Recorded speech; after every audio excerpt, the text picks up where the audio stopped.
Okey, Assalamualaikum dan selamat sejahtera.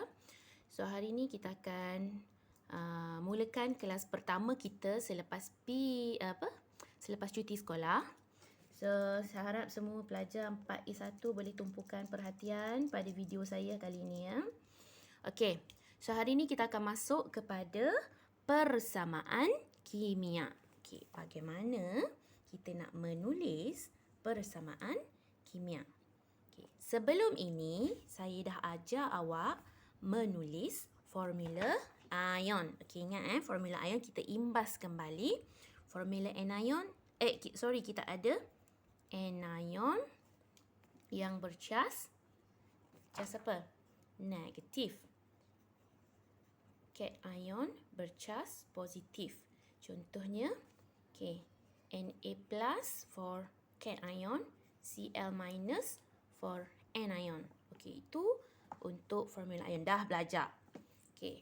Seterusnya, bila kita dah belajar formula ion, kita pergi kepada formula molekul. Okay, kita imbas kembali apa itu formula molekul.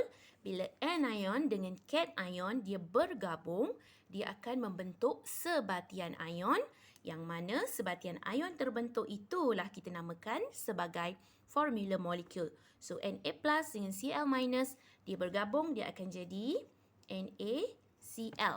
So NaCl adalah formula molekul. So hari ini kita nak belajar mencari persamaan kimia.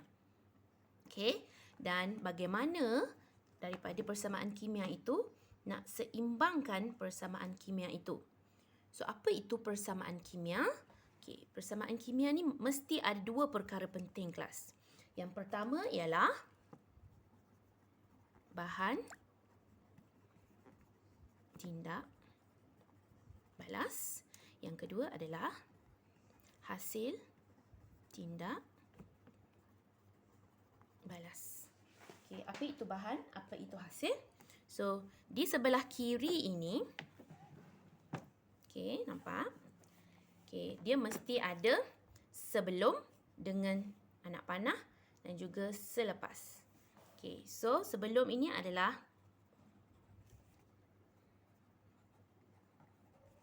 bahan tindak balas.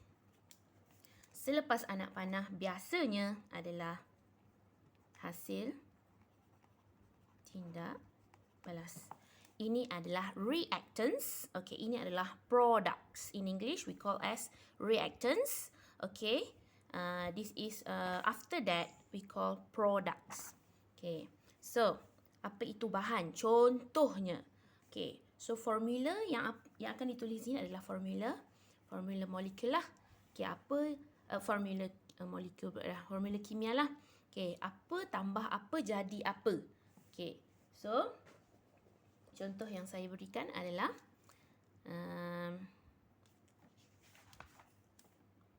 okay, saya ambil okay,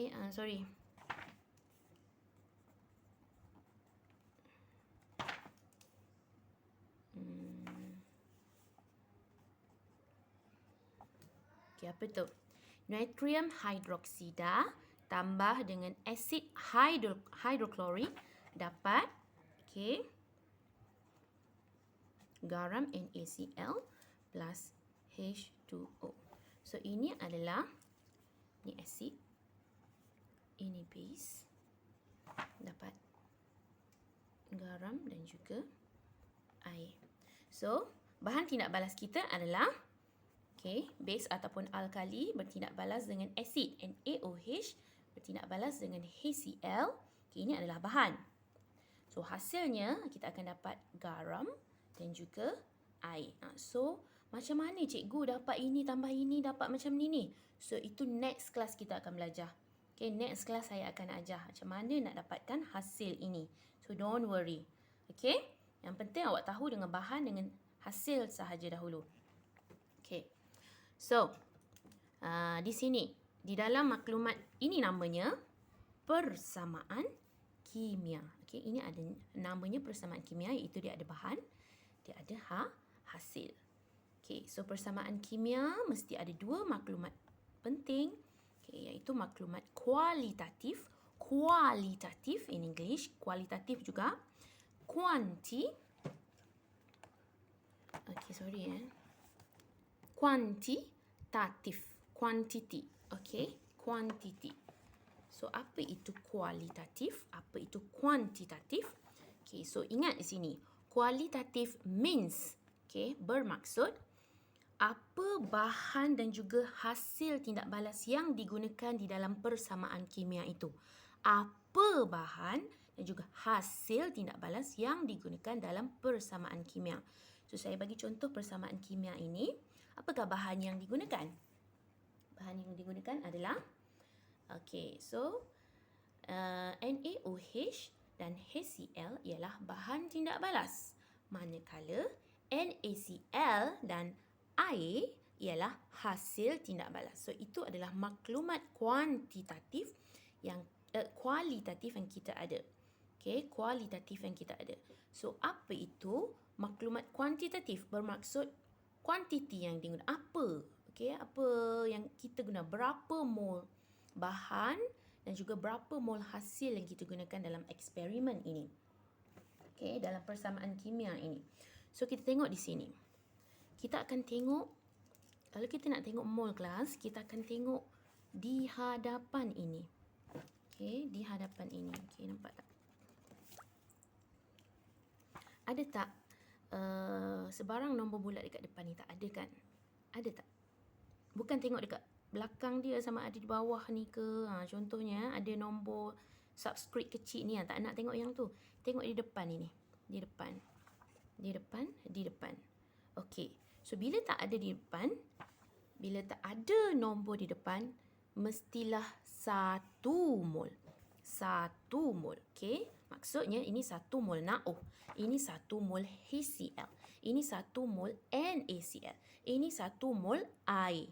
Okey, itu kuantiti bahan dan juga hasil yang digunakan di dalam persamaan ini.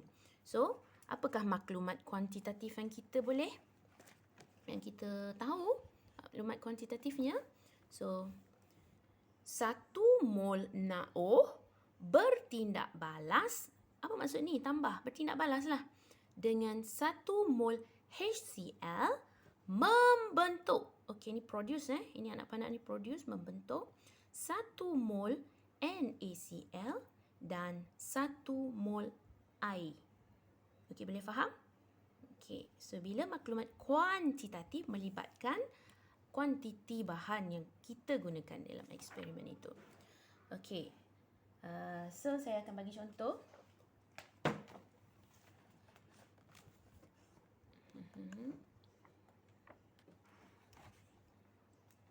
Okey, saya bagi contoh yang ni lah. Okey, Okey.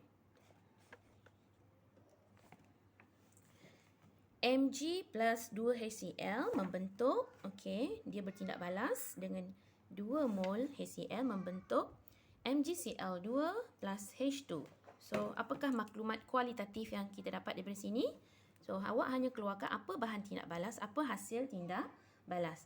So, tulisan jawapan dekat sini adalah Mg dan HCl adalah bahan tindak balas, manakala MgCl2 dan H2 adalah hasil tindak balas. Itu sahaja maklumat kualitatif kita. Apa jawapan untuk maklumat kuantitatif? So, tengok sini depan dia. Tak ada kan? Maksudnya 1 mol. Ada kan? 2 mol. Tak ada kan? 1 mol. Tak ada kan? 1 mol. Okey, kuantitatif kita 1 mol Mg bertindak balas dengan 2 mol HCl membentuk 1 mol MgCl2 dan 1 mol H2. Okey, so tulis dalam bentuk ayat lah. Okey, boleh kelas? Okey, so tak perlu tulis nama magnesium. Awak dah tahu ini HCl. Hanya tulis dia punya MgHCl. Contohnya ini NH42SO4. Tulis dia punya formula ini sahaja. Untuk tulis di bahagian ayat ini. Okey, so saya proceed Okey, mari kita tengok. So, kita ada perkara penting yang awak perlu tahu bagi membina persamaan kimia. Ya kelas? So, 6 unsur yang wujud sebagai dui atom. Apa maksud dui atom? Okay, apa maksud dui atom? Dui atom maksudnya atom tu, atom tu wujud sebagai dua. Wujud dalam bentuk dua. Contohnya, satu atom kan kita panggil, ni Na ni atom kan. So, kalau dui atom, ni contohnya Na macam tu. Na macam tu. Kalau dui atom, okay, contohnya Cl2. Dua Cl. So, dia wujud macam tu. Okay, so ini kita panggil sebagai dui atom. Dui means two. Okay, dua. Dui means dua. So, unsur-unsur yang wujud sebagai dui atom ni ada 6 yang awak perlu tahu di dalam persamaan kimia. Yang pertama, Cl2, chlorine. Okay. Yang kedua, Br2. Yang ketiga, apa ni? Ini chlorine.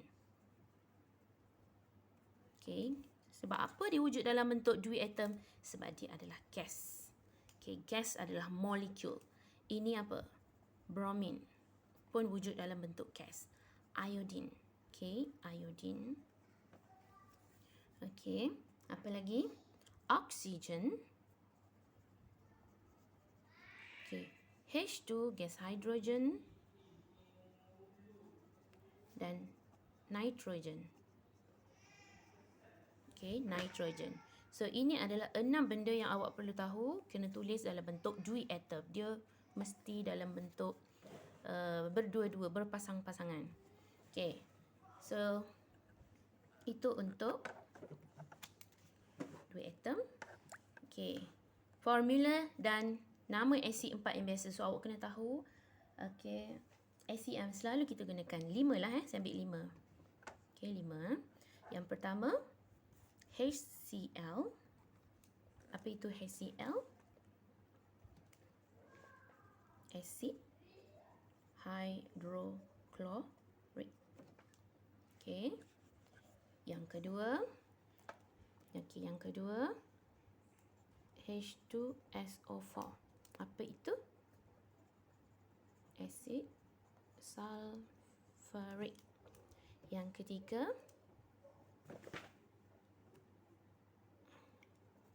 HNO3. Acid nitric. Okay, NO3 tu nitric. SO4 sulfuric. Cl chloric acid. Apa-apa yang ada acid mesti ada H. Okay. Kemudian, okay, kita ada. Okay, yang keempat sorry saya tulis ni. Acid phosphoric. Dan yang terakhir,